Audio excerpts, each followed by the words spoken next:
Assalamualaikum warahmatullahi wabarakatuh. Selamat pagi semuanya, salam sejahtera, semoga sehat semua. Jumpa lagi dengan channel Fajin Amik.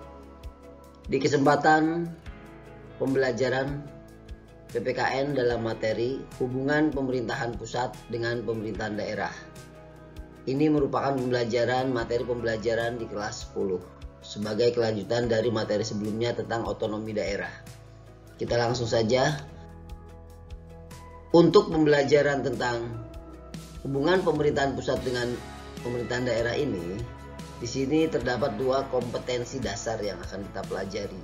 Yang pertama adalah tentang mengkreasikan hubungan struktural dan fungsional pemerintahan pusat dan daerah menurut Undang-Undang Dasar Negara Republik Indonesia tahun 1945. Yang kedua, yang menjadi kompetensi dasar di sini adalah menyaji hasil penalaran tentang hubungan struktural dan fungsional pemerintahan pusat dan daerah menurut Undang-Undang Dasar Negara Republik Indonesia tahun 1945.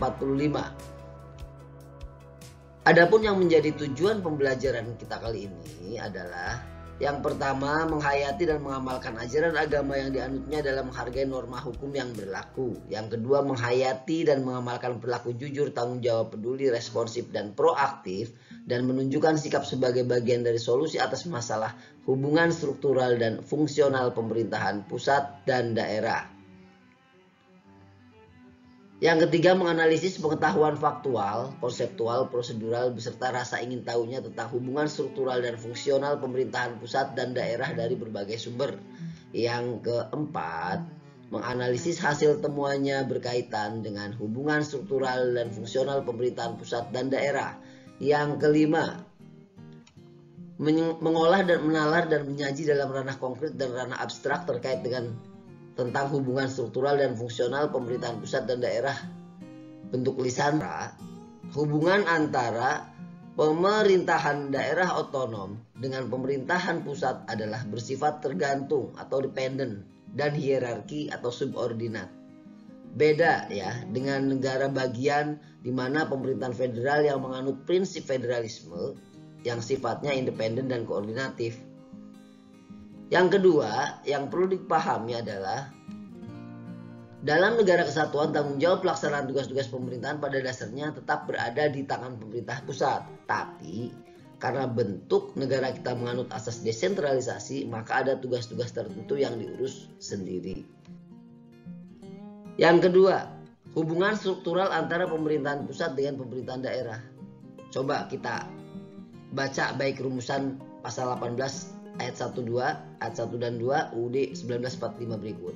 Pasal 18 menegaskan bahwa negara kesatuan RI dibagi atas daerah provinsi dan daerah provinsi itu dibagi atas kabupaten dan kota, yang tiap-tiap provinsi dan kabupaten dan kota itu mempunyai pemerintahan daerah yang diatur dengan undang-undang. Ayat 2-nya berbunyi, pemerintahan daerah provinsi, kabupaten, dan kota mengatur dan mengurus sendiri urusan pemerintahan menurut asas ekonomi dan tugas pembantuan atau otonomi dan tugas pembantuan ya. Sementara dengan adanya perkataan dibagi atas di atas tadi, maka berarti hubungan antara pusat dengan provinsi serta antara provinsi dengan kabupaten kota bersifat hierarki vertikal ya, bersifat hierarki vertikal. Perkataan pembagian atau membagi kekuasaan atas daerah-daerah atau atas daerah kabupaten atau kota menunjukkan sifat hierarki itu sendiri. Untuk lebih jelasnya, kita bisa memahami tentang hubungan struktural antara pemerintahan pusat dengan pemerintahan daerah. Coba kalian perhatikan bagian berikut ini. Ya, bisa dilihat dalam bagan. Ya, bagan di atas memperlihatkan kepada kita bahwa secara struktur punya otonomi yang seluas-luasnya. Namun demikian, tetap masih mempunyai hubungan dengan pemerintahan pusat dan dengan pemerintahan daerah lainnya. Secara struktural, hubungan antara pemerintahan pusat dengan pemerintahan daerah bersifat hierarkis vertikal ya. Pemerintahan pusat merupakan penyelenggaraan urusan pemerintahan di tingkat nasional. Presiden RI adalah penyelenggara pemerintahan tertinggi seperti yang tercantum dalam UUD 1945. Sedangkan pemerintahan daerah merupakan penyelenggara urusan pemerintahan di daerah bersama-sama dengan DPRD menurut asas otonomi dan tugas pembantuan. Jadi harus paham itu. Bagaimana dengan pemerintahan provinsi? Ternyata berbeda. Pasal 91 ayat 1 Undang-Undang Nomor 23 Tahun 2014 menegaskan bahwa kedudukan gubernur selain sebagai kepala daerah provinsi juga sebagai wakil pemerintah pusat di wilayah provinsi yang bersangkutan. Sehingga di dalam menyelenggarakan pemerintahannya, gubernur tak hanya bertanggung jawab kepada DPRD provinsi dan masyarakat, tapi juga kepada presiden.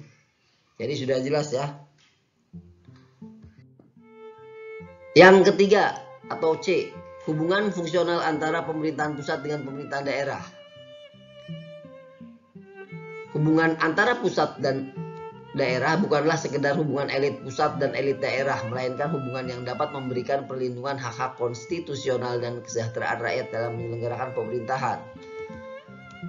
Hubungan pusat dan daerah merupakan salah satu urusan dari sejumlah urusan daerah. Coba dilihat pasal 22 di UUD 1945. Hubungan wewenang antara pemerintahan pusat dengan pemerintahan daerah provinsi, kabupaten dan kota diatur dengan undang-undang dengan memperhatikan tugas dan kewenangan antara pemerintahan pusat dengan daerah yang meliputi. Di sini ada hubungan wewenang dan atau kekuasaan pusat daerah. Yang kedua, hubungan pusat keuangan pusat daerah. Ketiga, hubungan pelayanan publik pusat daerah. Yang keempat, hubungan pemanfaatan sumber daya alam pusat daerah. Dalam hubungan wewenang dan atau kekuasaan pusat daerah, di dalamnya terdapat asas desentralisasi, asas dekonsentrasi, dan asas tugas pembantuan atau MEBWIN ya, yang tadi kita sebutkan di awal. Hubungan keuangan pusat daerah, di dalamnya terdapat pemberian dana bersumber dari perimbangan keuangan antara pemerintah pusat dan daerah. Yang kedua, pemberian dana penyelenggaraan otonomi khusus untuk pemerintahan daerah tertentu yang ditetapkan dalam undang-undang. Yang ketiga, pemberian pinjaman dan atau hibah dana darurat dan insentif atau fiskal. Hubungan pelayanan publik kesehatan daerah, di dalamnya terdapat hubungan pelayanan, hubungan pengaduan masyarakat dan pelayanan publik daerah itu diantaranya beberapa diantaranya meliputi 1. Pelaksanaan, 2. Pengelolaan informasi, 3. Pengawasan internal, 4. Penyuluhan pada masyarakat, 5. Pelayanan konsultasi, 6. Pelayanan publik lainnya sesuai dengan ketentuan peraturan perundang-undangan. Yang terakhir, hubungan pemanfaatan sumber daya alam pusat daerah. Di dalamnya harus kita pahami tentang undang-undang pemerintahan daerah secara khusus yang sudah memberikan kewenangan kepada daerah provinsi yang bercirikan kelautan dan kepulauan di dalam memanfaatkan sumber daya alamnya. Yang poin terakhir atau poin keempat, perimbangan keuangan pemerintah pusat dan daerah. Kita cermati pasal berikut. Mohon maaf, ini bukan pasal.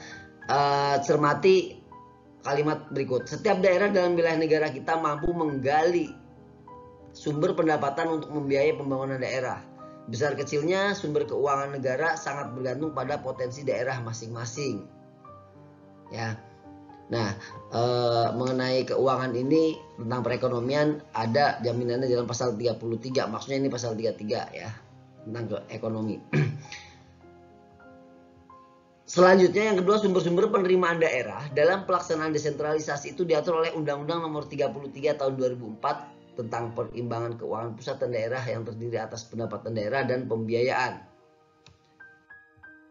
Nah, pendapatan daerah itu bersumber dari mana? Bersumber dari 1. Pendapatan asli daerah atau PAD, 2. Bersumber dari dana perimbangan, 3. Bersumber dari lain-lain pendapatan asli daerah yang sah atau yang legal.